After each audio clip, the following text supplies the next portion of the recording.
नमस्कार साथियों, मेरा नाम है अतुल बछलासिया। आज इस वीडियो में हम आर्य समाज में जो शादियां होती हैं वो वैलिड होती हैं या फिर नहीं होती हैं, कौन सा जो हिस्सा है उसका अनवैलिड होता है एज़ पर सुप्रीम कोर्ट, आज हम उसके बारे में बात करेंगे। इस वीडियो को ध्यान से सुनिएगा क्योंकि मेरे सामने बहुत सारे सवाल मुझसे अक्सर पूछे जाते हैं कि जो आर्य समाज में शादियाँ होती हैं क्या वो शादियाँ वैलिड होती हैं या फिर नहीं होती हैं। तो इस वीडियो के माध्यम से आज मैं आपको ये बताने वाला हूँ कि आर्य समाज में जो शादियाँ होती हैं उनका स्टेटस क्या होता है, वो वैलिड होती हैं या फिर नहीं होती हैं। ठीक है, तो सबसे पहले हम लोग जानते हैं कि आर्य समाज है क्या। आर्य समाज की जो स्थापना है महर्षि दयानंद सरस्वती, जो कि एक हिंदू समाज सुधारक थे, उन्होंने की थी।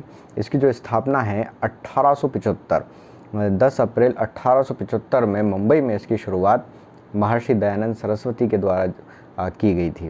भारत में आर्य समाज को गवर्न करने के लिए 1937 में आर्य समाज वैलिडेशन एक्ट लेके आए थे। Arya Samaj validation act 1937। अब 1937 आप समझिए कि आज़ादी से पहले का एक्ट है। इस समाज को गवर्न करने के लिए ये एक्ट बनाया गया था।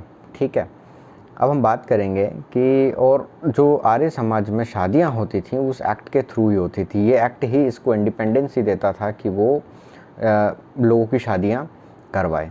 जैसे हिंदू विवाह अधिनियम 1955 में एक बालिग उम्र होती है लड़की की 18 साल और लड़के की उम्र जो मिनिमम होती है वो 21 साल होनी चाहिए। ये जो क्राइटेरिया ये आर्य समाज में भी है। ऐसा नहीं है कि आर्य समाज में कैसे भी करके शादी कर देंगे वो लोग, नहीं। There is a criteria for age. Age के लिए क्राइटेरिया है जो हिंदू मैरिज एक्ट के अनुसार ही है।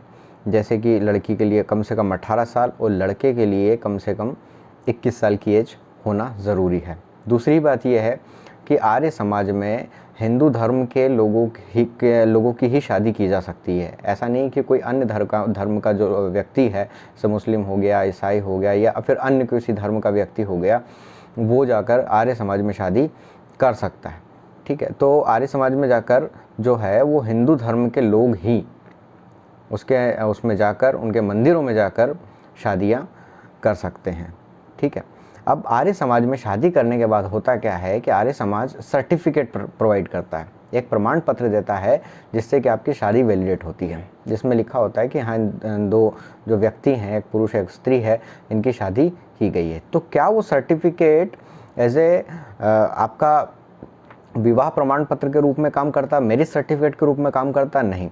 सुप्रीम कोर्ट ने पिछले कुछ समय में जो निर्णय दिए हैं इसके ऊपर, क्या आर्य समाज के द्वारा जो सर्टिफिकेट जारी किया जाता है विवाह के संबंध में, क्या वो वैलिड होता है? तो सुप्रीम कोर्ट ने अपने निर्णय में कहा कि आर्य समाज के द्वारा जो मैरिज सर्टिफिकेट या सर्टिफिकेट प्रमाण पत्र जो दिया जाता है वो वैलिड नहीं है। क्यों? क्योंकि विवाह के संबंध में प्रमाण पत्र देने की अथॉरिटी जो है ये आर्य समाज वैलिडेशन एक्ट 1937 नहीं देता है। ठीक है, विवाह, जन्म, मृत्यु से संबंधित प्रमाण पत्र बनाने की जो अनुमति है वो नगर पालिकाओं को दी गई है। उसके लिए एक इंडिपेंडेंट एक्ट बनाया गया है। इनके अलावा कोई अन्य संस्था विवाह, जन्म, मृत्यु या अन्य कोई प्रमाण पत्र जो है वो नहीं दे सकता है। तो सुप्रीम कोर्ट ने अपने निर्णय में सिर्फ यही बात की, उसने ये नहीं कहा कि आर्य समाज में जो शादियां हो रही हैं वो इनवैलिड है। नहीं, आर्य समाज के द्वारा जो विवाह के संबंध में प्रमाण पत्र दिया जा रहा है वो इनवैलिड है।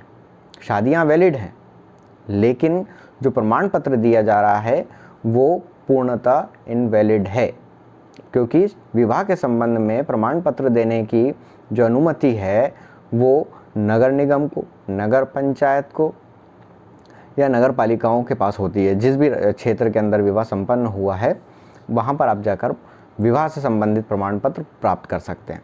अब किसी व्यक्ति ने अगर आर्य समाज से शादी की है तो उसको अपनी शादी का पंजीयन कराना होगा। उस सर्टिफिकेट जो आर्य समाज दे रही है उससे काम नहीं चलने वाला, आपको उसका पंजीयन कराना पड़ेगा। पंजीयन कहाँ पर होगा?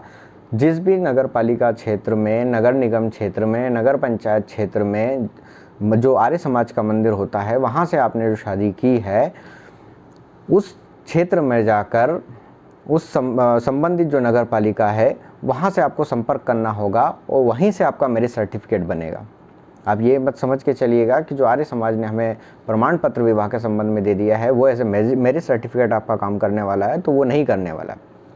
बहुत सी भ्रांतियां जो हैं सुप्रीम कोर्ट के निर्णय को लेकर बनाई गई थी कि आर्य समाज में जो शादियां होती हैं वो सुप्रीम कोर्ट ने उसे इनवैलिड करार दे दिया, लेकिन ऐसा नहीं है। शादियां वैध हैं लेकिन प्रमाण पत्र इनवैलिड, प्रमाण पत्र इनवैलिड है। प्रमाण पत्र देने के जो अधिकारी हैं वो सिर्फ नगर पालिका हैं या नगर निगम हैं, जो अथॉरिटी हैं एज पर गवर्नमेंट, जिन्होंने मतलब गवर्नमेंट ने जिनको ऑथराइज़ किया हुआ है कि आप इन प्रमाण पत्र को बना सकते हैं। तो आर्य समाज के जो मंदिर हैं वो प्रमाण पत्र बांटने के लिए नहीं है।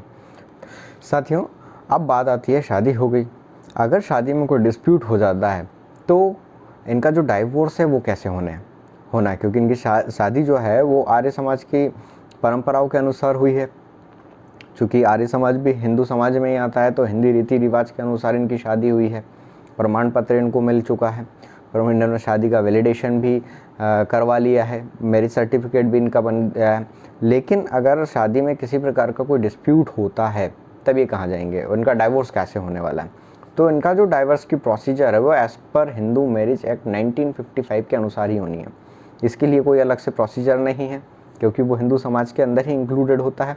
इसलिए जो इनकी तलाक संबंधित कार्रवाइयाँ हैं वो हिंदू मैरिज एक्ट 1955 के द्वारा ही संपन्न की जाएंगी। दोस्तों, अगर आपको ये वीडियो अच्छा लगता है, आपको जानकारी अच्छी लगती है, तो आप इस वीडियो को लाइक करें, चैनल को सब्सक्राइब करें और शेयर ज़रूर करें। बहुत बहुत धन्यवाद।